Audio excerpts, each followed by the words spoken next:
بسم اللہ الرحمن الرحیم۔ السلام علیکم۔ اسی دوران میں نے ایک اور فیصلہ کیا جو میرے سینئرز کی ہدایات کے خلاف تھا۔ حالات کے تقاضوں کے مطابق مجھے پلان میں تبدیلی کا اختیار دیا گیا تھا۔ میں نے ساتھیوں کو لودھی ہوٹل میں اپنی رہائش اور ٹیلی فون نمبر بتا دیے اور کہا کہ کسی ایمرجنسی کی صورت میں وہ مجھ سے ہوٹل میں رابطہ کر سکتے ہیں۔ میرے اس فیصلے کی 3 وجوہات تھیں۔ اول، میرا ہر روز ان کے گھر آنا مناسب نہیں تھا۔ اس طرح روزانہ آنے سے محلے والے اور مالک مکان شک کر سکتے تھے۔ دوم، میرے ساتھیوں کو میرے متعلق علم نہیں تھا کہ میں کہاں رہتا ہوں اور وہ کسی ایمرجنسی میں مجھ سے رابطہ بھی نہیں کر سکتے تھے۔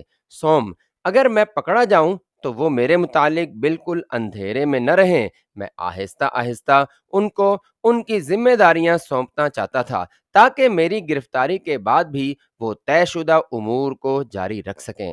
اگلا سارا دن میں نے ہوٹل میں ہی گزارا، پاکستان بھیجنے والی ڈاک تیار کی اور نظر نہ آنے والی سیاہی سے گزشتہ کارروائی کی مکمل تفصیل لکھی۔ ہمدرد سے 20,000 روپے لینے اور یشونت کو مزید پیسے دینے کے متعلق بھی لکھا۔ تاراپور مشن کی کوشش اور نتائج کے متعلق لکھا۔ غرض، شام ڈھلنے سے پہلے ڈاک کا پیکٹ تیار ہو چکا تھا۔ اگلے روز میں مقررہ وقت پر ساتھیوں سمیت کانٹیکٹ سے ملنے کے لیے مطلوبہ جگہ پہنچ گیا۔ میرے مطالبے کے مطابق 2 کانٹیکٹ بھیجے گئے تھے جو ڈاک کا خاصا بڑا تھیلا لائے تھے۔ میرے ساتھی مجھے کور کیے ہوئے تھے۔ میں نے تھیلا لے کر نمبر 2 کے حوالے کیا جو اسے لے کر فوراً ہی اپنے گھر کی طرف چلا گیا۔ کانٹیکٹ کو مجھ سے کوئی بات کرنے کی اجازت نہیں تھی۔ وہ بھی اپنی ڈاک کا تھیلا لے کر فوراً چلے گئے۔ اپنے بقیہ 2 ساتھوں کے ہمراہ 3 ٹیکسیاں بدل کر اور مختلف علاقوں کے بے فائدہ چکر لگاتے راستے میں ساتھیوں کو الگ الگ جگہ اتارتا ہوا 2 گھنٹے بعد ان کے گھر پہنچا۔ یہ سب کرنا سیکیورٹی کے لیے ضروری تھا۔ اس بار ڈاک میں مطلوبہ خطوط کے علاوہ ہمارے گھروں سے ایک ایک خط بھی آیا تھا اور 2 عدد کیمرے اور ہر کیمرے کے ساتھ فلم کے 12 رول بھی تھے۔ ایک 30 بور کا پسٹل جس پر سائلنسر لگا تھا اور 7 فالتو میگزین اور 100 گولیاں اور 50,000 بھارتی روپے بھی تھے۔ سینئرز نے ہماری کارکردگی کو بہت سراہا اور یشونت سے حاصل ہونے والی ڈاک کا شدت سے انتظار کیا جا رہا تھا۔ ایک کیمرہ سگریٹ لائٹر جتنا تھا اور ڈاک کی تصویریں بنانے کی صلاحیت رکھتا تھا، جبکہ دوسرا کیمرہ آٹومیٹک تھا اور اس میں بلٹن فلیش گن تھی۔ سینئرز کا ایک خط صرف میرے لیے تھا جس میں مختلف ہدایات کے علاوہ یہ درج تھا کہ تمہاری کارکردگی اور صلاحیت نے ہمیں بہت متاثر کیا ہے۔ تم چاہے اپنی جان کی پرواہ نہیں کرتے ہوگے لیکن تمہاری زندگی ہمارے لیے بہت قیمتی ہے، لہٰذا ہر قدم سوچ سمجھ کر اٹھاؤ۔ سائلنسر والا پسٹل تمہارے لیے ہماری طرف سے تحفہ ہے، اگر ضرورت بنے تو بے دریغ استعمال کرنا۔ آئندہ ہر بدھ اور اتوار کو 2 بجے دوپہر ہم تمہیں وائرلیس پر رابطہ کیا کریں گے تاکہ ضروری ہدایات کے علاوہ تم سب کی خیریت بھی معلوم ہوتی رہے۔ آپ جواب میں صرف آل اوکے میسج ریسیو یہ کہنا۔ یہ انتظام اس لیے کیا گیا تھا کہ ہم جو پیغام بھیجتے تھے اس سے ہم ٹریس ہو سکتے تھے کیونکہ اس میں خاصا ٹائم لگتا تھا، لیکن لاہور سے ٹرانسمٹ ہونے والے پیغام چاہے کتنا بھی ٹائم لے لیں، ریسیو کرنے اور مختصر ترین جواب دینے میں پکڑے جانے کا خدشہ بہت کم تھا۔ مجھے اس نئے انتظام میں کہیں کچھ گڑبڑ ہونے کا احساس ہوتا تھا۔ میں اسے اپنا وہم سمجھ کر بھلانا چاہ رہا تھا، لیکن 2-3 روز بعد اخبارات میں ملی جلی سرخیوں میں الہ آباد میں ایک پاکستانی میجر جاسوس کی گرفتاری اور بعد ازاں اس کے 3 ساتھیوں کی گرفتاری مسلسل ٹرانسمیٹر یوز کرنے کی وجہ سے آگرہ سے عمل میں آئی اور ان خبروں نے میرے خدشات کی تصدیق کر دی۔ اخبارات تو پاکستانی میجر اور اس کے ساتھیوں کی گرفتاری سے انکشافات میں بھرے ہوئے تھے، لیکن کیا انکشاف ہوئے اس کا پتہ نہ چلا۔ یہ تو کرنل شنکر نے مجھ سے ایک دن بات چیت میں بتایا کہ احسن نام کا ایک پاکستانی میجر بھارتی 39 ماؤنٹین کی وردی پہنے الہ آباد میں کسی اسپیشل کا کہہ کر ٹھہرا۔ وہ میس میں مقیم ایک کرنل کی ڈائری کے پیچھے لگا ہوا تھا۔ میس میں کئی دنوں کی لا حاصل کوشش کرنے کے بعد اس نے کرنل کے مسلمان بیٹ مین کو پیسے کے زور پر رام کرنا چاہا اور اسے اعتماد میں لینے کے لیے یہاں تک بتا دیا کہ وہ پاکستانی مسلمان ہے۔ کرنل کی ڈائری لا کر دینے کے عوض اس نے بیٹ مین کو خاصی رقم کی پیشکش کی اور آدھی رقم پیشگی دے دی۔ یہ بیٹ مین کچھ زیادہ ہی محب وطن تھا۔ اس نے کرنل کو سب کچھ بتا دیا۔ میجر احسن کو فوری گرفتار کر لیا گیا اور یہ تصدیق ہونے پر کہ اس کا 39 ماؤنٹین ڈویژن جو پونا میں اسٹیشن تھا کوئی واسطہ نہیں، اس پر انتہائی تشدد کیا گیا، لیکن اس نے سوائے اپنے نام اور رینک اور نمبر کے کچھ نہ بتایا۔ بھارتی انٹیلیجنس نے جلد از جلد اس کے ساتھیوں اور ہمدردوں کا نام اگلوانے کی کوشش میں اس میجر کو بریک کرنے کے لیے تشدد کی انتہا کر دی۔ اس کے دونوں پاؤں کی انگلیاں کاٹی گئیں، ہاتھ کاٹے گئے اور دونوں بازو بھی کاٹ دیے گئے، لیکن میجر احسن کی زبان سے ایک لفظ بھی نہ نکلا، حتیٰ کہ وہ شہید ہو گیا۔ اس کے ساتھی آگرہ میں تھے۔ جب میجر احسن کئی دن تک ان تک نہ پہنچا تو وہ بوکھلا گئے اور بار بار ٹرانسمیٹر پر لاہور رابطے شروع کر دیے۔ بھارتی ٹرانسمیٹر نے ان کے سگنل کیچ کیے اور جگہ کا تعین کیا اور وہ تینوں ماں ٹرانسمیٹر پکڑے گئے۔ کرنل شنکر جو کچھ مجھے بتاتا گیا میں سنتا گیا۔ میں نے خود کوئی ایسا سوال نہ کیا جس سے کرنل کو مجھ پر شک ہو سکے۔ یہ روداد میں نے اپنی ڈاک میں لاہور بھیج دی۔ بہت بعد مجھے پتہ چلا کہ میجر کے تینوں ساتھیوں کو بھی تشدد کر کے شہید کیا گیا تھا اور انہوں نے بھی اپنی زبان نہ کھولی۔ اللہ پاک ان کے درجات بلند فرمائے۔ سامعین، ان سرفروشوں کے لیے کمنٹس میں آمین ضرور لکھ دیں۔ قارئین کرام، آپ اس بات پر حیران ہو رہے ہوں گے کہ پاکستان سے بھارت ہمارے لیے اتنی رقوم منتقل ہوتی ہے تو ہم جیسے چاہیں جتنی چاہیں یوز کر سکتے ہیں۔ ایسی بات نہیں ہے۔ پاکستان سے جو ہمیں پیسے بھیجے جاتے ہیں ان میں میرا جیب خرچ پورے ماہ کے لیے 4,000 اور ساتھیوں کے لیے 3,000 پر ہیڈ ہوتا تھا۔ باقی جتنے بھی پیسے ہوتے تھے ان اخراجات کی مکمل تفصیل لکھ کر بھیجی جاتی تھی۔ میں نے ساتھیوں کو میجر احسن اور اس کے ساتھیوں کی گرفتاری کی تفصیل بتائی اور انہیں سخت چوکس رہنے کا کہا اور کہا جب بھی باہر جاؤ اکیلے اکیلے نہیں جانا بلکہ دو دو ہو کر جائیں اور باہر جا کر آپس میں فاصلہ رکھیں اور احتیاط سے چوکس ہو کر ہر لمحہ ذہن کو بیدار رکھ کر رہنا ہے۔ جب باہر جاؤ تو اسلحہ پاس رکھو۔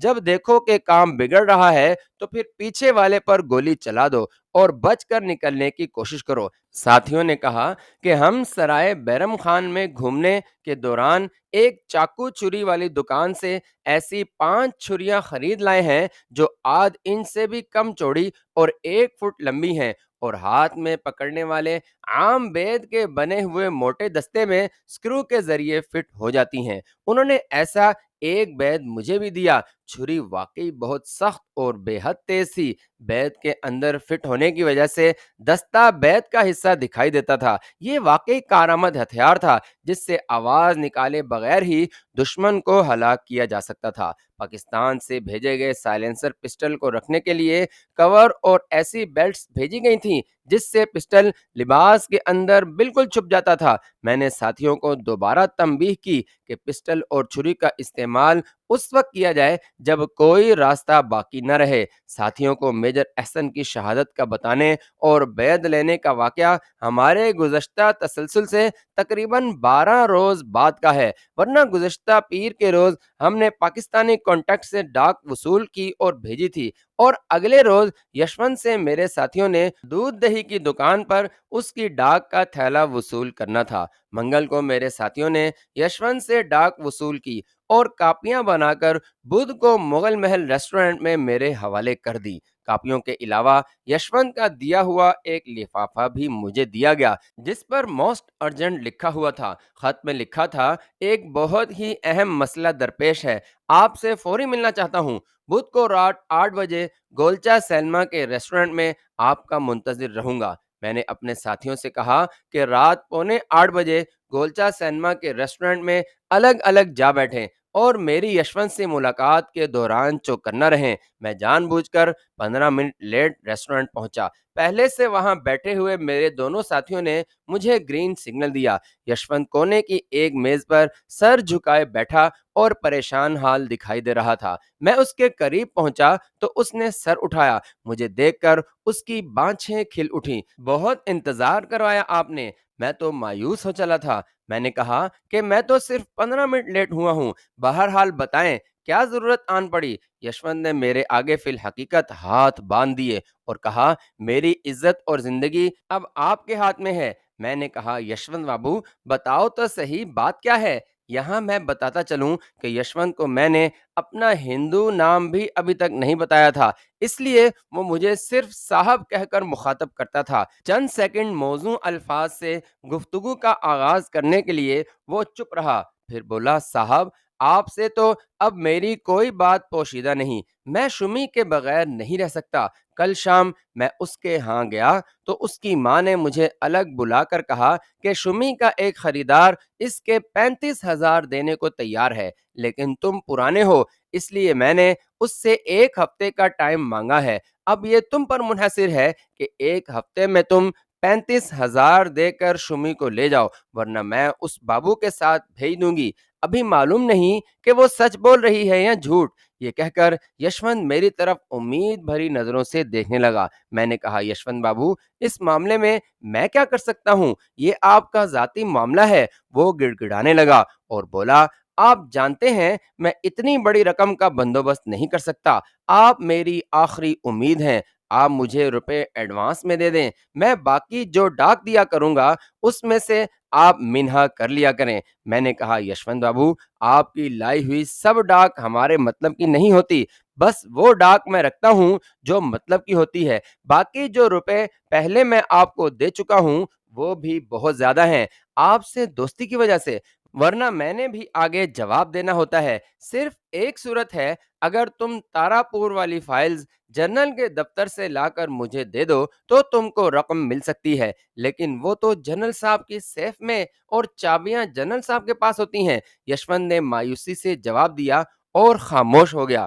میں نے سکوت فوراً توڑا اور کہا یشونت صاحب ضرورت ایجاد کی ماں ہوتی ہے، آپ کے بقول جنرل صاحب کی سیف کھولتے بھی آپ ہیں اور بند بھی آپ کرتے ہیں۔ اس دوران صابن کی ٹکیا پر چابیوں کے نقش لیے جا سکتے ہیں، آپ نقش لے لیں اور چابیاں بنوا لیں۔ جنرل صاحب کے جانے کے بعد آپ آسانی سے سیف کھول کر فائلیں نکال سکتے ہیں۔ دفتر سے واپسی پر فائلیں میرے ساتھی کو دے دیں اور رات کو واپسی پر فائلوں کے ساتھ 35,000 بھی لے لینا۔ یشونت سوچ میں پڑ گیا اور اس کی سوچ ڈر کی وجہ سے تھی۔ میں نے اسے زیادہ سوچنے کی مہلت نہ دی اور کہا نقش لینے سے لے کر چابی سے سیف کھولنے 2 منٹ کا کام ہے، اور آپ پہلے بھی رسک تو لے ہی رہے ہیں، اپنے پیار کی خاطر یہ بھی لے لیں، ورنہ ایسے ہی گھٹتے مر جائیں گے اور آپ کی آتما کو شانتی بھی نہیں ملے گی۔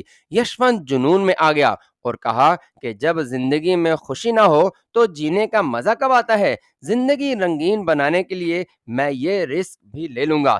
صابن کی ٹکیاں میں آج ہی خرید لیتا ہوں اور پھر اپنا کام شروع کر دوں گا، لیکن اگر مجھے ایسا موقع نہ ملے تو پھر شمی میرے ہاتھ سے گئی۔ میں نے کہا لگن سچی ہو تو موقع بنا ہی لیا جاتا ہے۔ اس نے کہا ٹھیک، آپ روپیہ تیار رکھیں، میں فائلیں لے کر ہی آؤں گا۔ اس کے بعد میں نے یشونت سے کہا کہ کل سے لے کر جب تک آپ وہ فائلیں نہیں لے آتے تب تک میرے 2 ساتھی روزانہ اس دکان کے آس پاس رہیں گے۔ یشونت نے خوشی میں کہا اوکے اور نمستے کہتا ہوا چلے گیا۔ اس کے جانے کے بعد 10 منٹ کے وقفے سے میں نے ریسٹورنٹ سے باہر نکلتے ہی اپنے ساتھیوں سے کہا کہ کل سے روزانہ 2 ساتھی اسی دکان کے آس پاس یشونت کی نظر میں رہیں۔ جب یشونت کوئی اہم فائلز آپ لوگوں کو دے تو گھر پہنچ کر مجھ سے فون پر رابطہ کریں اور پھر مغل ہوٹل کے ریسٹورنٹ میں مجھے وہ پہنچا آئیں۔ ساتھیوں نے اوکے کہا۔ اس دن کے بعد ہم ہر روز یشونت کی ڈاک کا انتظار کرنے لگے۔ میرے 2 ساتھی روزانہ اس دکان کے آس پاس یشونت کو نظر آتے۔ آخر مقررہ تاریخ پر یشونت نے ڈاک دی اور ساتھ تمام خاص سویپرز کے نام اور کون کس افسر کی دفتر کی صفائی کرتا ہے، ساری ڈیٹیل ہمیں بھیج دی۔ ہم نے ان تمام فائلز کی تصویریں بنائیں۔ اس کے علاوہ ایمرجنسی کے لیے کاپیاں بھی تیار کر لیں۔ اسی دوران عبد الکریم بھی 4 صفحات پر مشتمل ایک اپنی تحریر دے گیا۔ عبد الکریم جتنی اچھی اردو بولتا تھا، اس کے مطابق اس کی لکھائی اتنی اچھی نہیں تھی۔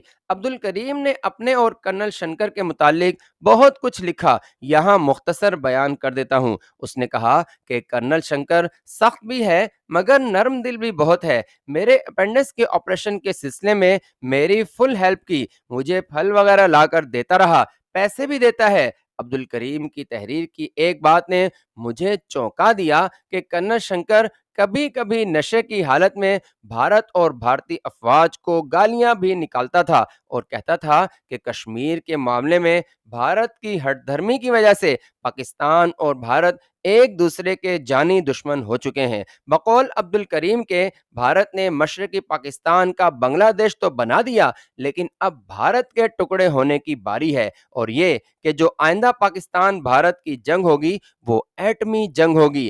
ایٹمی جنگ کے نتیجے میں دونوں ملکوں میں جو تباہی ہوگی وہ پاکستانی مسلمان تو برداشت کر جائے گا، لیکن بھارتی ہندو ہرگز برداشت نہ کر سکے گا، اور جنگ کے بعد بھارتی ہندو خود بھارت کی اکائی کو توڑ کر چھوٹی چھوٹی مختلف ریاستوں میں تقسیم کر لیں گے۔ ان ریاستوں کے پاس نہ اتنی طاقت ہوگی اور نہ وسائل کہ جنگ کرنے کا سوچ بھی سکیں۔ عبد الکریم نے لکھا تھا کہ کرنل شنکر سر پیٹ کر کہتا تھا کہ ایسا ضرور ہوگا، لیکن تباہی و بربادی کے بعد کاش بھارت کے ٹکڑے جنگ سے پہلے ہی ہو جائیں اور ایک بہت بڑی بھیانک تباہی و بربادی سے بچا جا سکے۔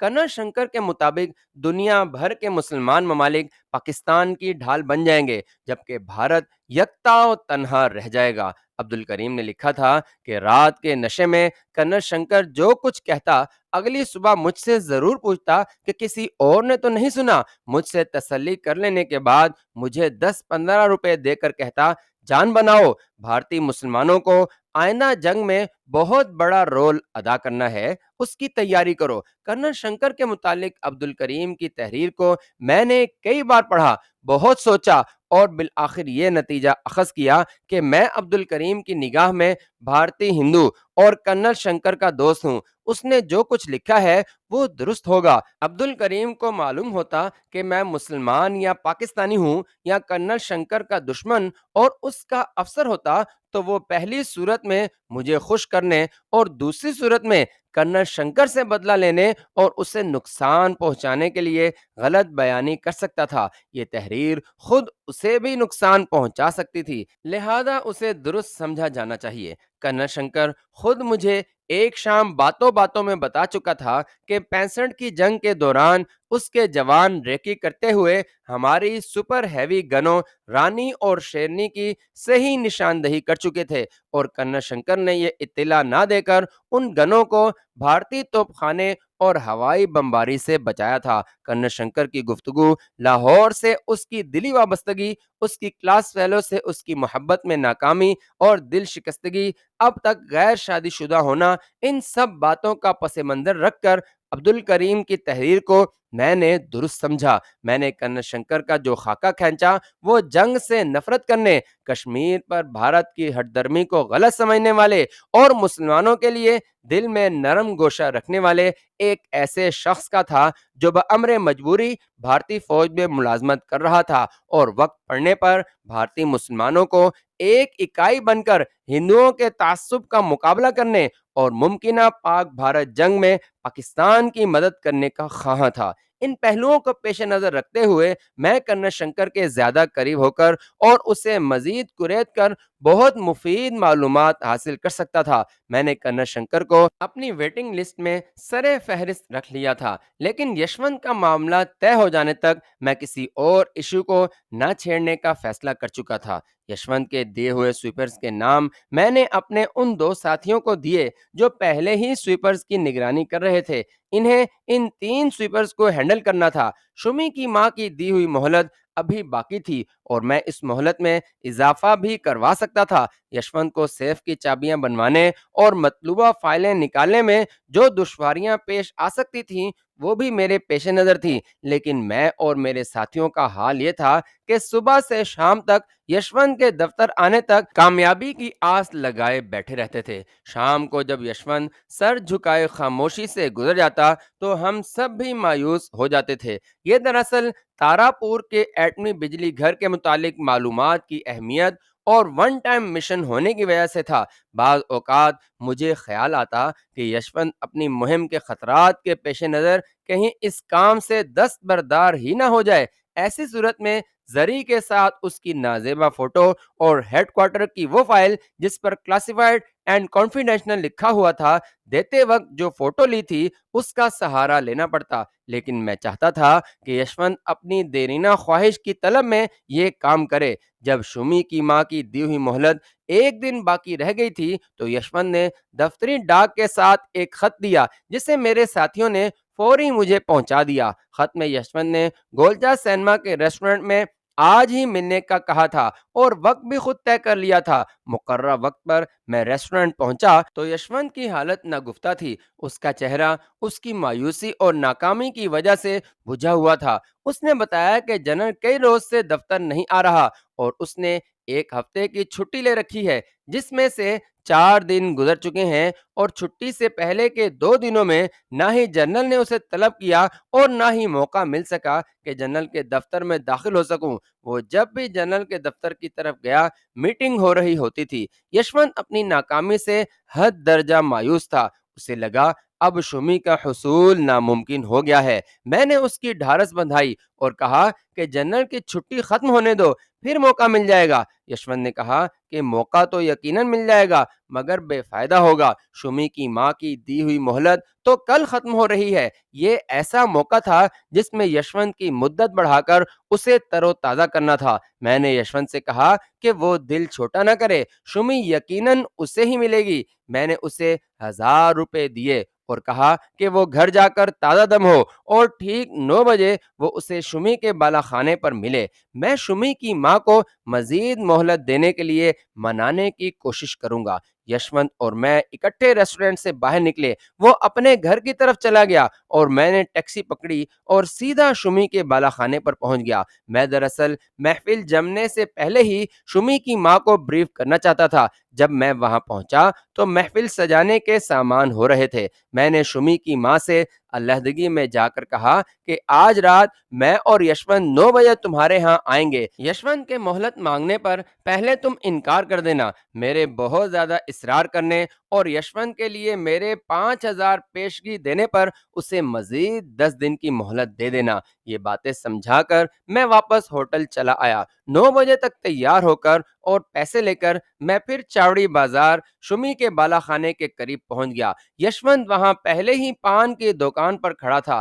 کہنے لگا میں تو 8:30 بجے ہی یہاں پہنچ گیا تھا اور پان کی دکان پر ہی سوڈا اور گلاس لے کر موڈ بنا رہا تھا۔ ہم دونوں شمی کے بالا خانے میں اکٹھے داخل ہوئے۔ محفل شروع ہو چکی تھی۔ میں نے شمی کی ماں کو اشارے سے پچھلے کمرے میں بلایا۔ وہ کمرے میں آ گئی اور ساتھ ہم داخل ہو گئے۔ میں نے یشونت سے کہا کہ جو کہنا ہے جلدی جلدی کہہ ڈالو۔ یشونت نے مزید مدت مانگی تو شمی کی ماں نے صاف انکار کر دیا۔ کہنے لگی صاحب جی، ہم لوگ تو کھلی کتاب کی طرح ہیں۔ اس بازار میں ہر طرف شمی شمی ہو رہا ہے، ایک سے بڑھ کر ایک بولی لگانے کو تیار ہے، اور ادھر آپ ہیں کہ دوسری بار مہلت مانگ رہے ہیں۔ شمی کو حاصل کرنا ہے تو اس کے خواب دیکھنے کے لیے بھی جیب بھری ہوئی ہونی چاہیے۔ یہ تو محض یشونت بابو کے پرانے گاہک ہونے کی وجہ سے انہیں بتا دیا تھا، ورنہ انہیں بھی دوسروں کی طرح دعوت نامہ ہی ملتا۔ اب میں بہت جلد شمی کی یہ رسم ادا کر دوں گی۔ گاہک تو پہلے ہی میرے اشارے کے منتظر ہیں۔ یشونت نے کئی بار گڑ گڑا کر مہلت مانگی لیکن وہ پرانی گھاگ ٹس سے مس نہ ہوئی۔ میں نے جب یہ دیکھا کہ یشونت بالکل ہی مایوس ہو چلا ہے تو میں نے شمی کی ماں سے کہا آپ یہ نہ سمجھیں کہ یشونت بابو کے پاس پیسے نہیں ہیں، انہوں نے پیسے کہیں لگا رکھے ہیں، بس ان کی وصولی باقی ہے اور اب بس چند روز کی بات ہے، آپ اپنی رسم کی تیاری کریں۔ یہ کہتے ہوئے میں نے 5000 روپے شمی کی ماں کو دے دیے اور کہا کہ یہ 5000 پیشگی ہے، آپ آج سے 10ویں روز رسم کی تیاری رکھیں، اس سے پہلے ہی آپ کو بقیہ رقم مل جائے گی۔ بڑھیا نے 5,000 تو فوراً دبوچ لیے اور بولی باقی 30,000 تو شمی کے ہوئے، اور رسم کی ادائیگی یوں ہی نہیں ہوتی، اس بازار کے بالا خانے والوں کی دعوت ہوتی ہے، ہم سب اپنے گاہکوں کو بھی دعوت دیتے ہیں۔ رات گئے تک بازار کی سب لڑکیاں مجرا کرتی ہیں، شمی کے لیے جوڑا بھی سلوانا ہے، اور یشونت بابو شمی کو منہ دکھائی کے لیے 12 تولے کا سیٹ بھی دینا ہے، اور یہ سب اخراجات یشونت بابو کو ہی کرنے ہوں گے۔